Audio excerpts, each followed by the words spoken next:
Dyer's Daily.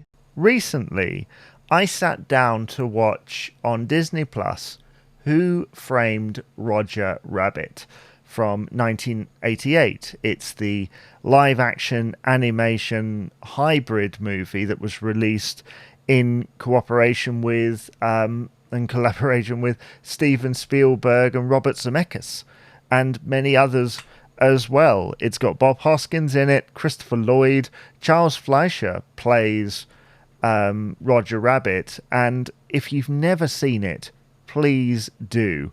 It is one of the best live-action animated hybrids I have ever seen. And I grew up thinking Space Jam was the dog's buh. This movie, every time I see it, I see something new.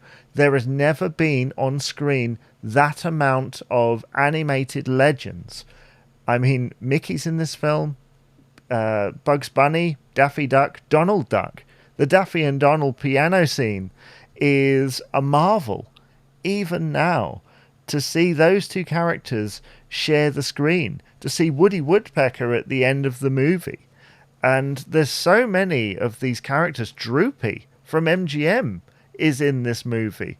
How the legal team managed to put all of these characters in one and then place it around a character who isn't a classic, but it's set in that era, and you believe that Roger Rabbit is a star from a bygone era. You do.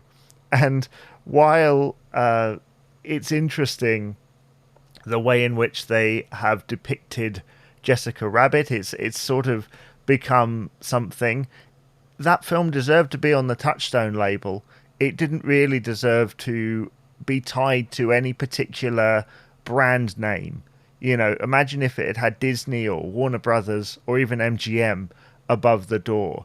The fact that it was Touchstone meant that everybody had equal billing, despite the fact that it was Disney paying the bills in the most part. But it's an astonishing film, and how they managed to pull it off in an age before computers were really the done thing is amazing. The amount of voice actors they managed to get to voice their original character. Mel Blanc plays at least somewhere in the region of half a dozen, and of course he would pass away a year or two later, so the fact that he got to be in this outstanding movie that sweeps up awards, I mean, it was incredible. So if you haven't seen it, go and see this landmark movie on Disney Plus, Who Framed Roger Rabbit.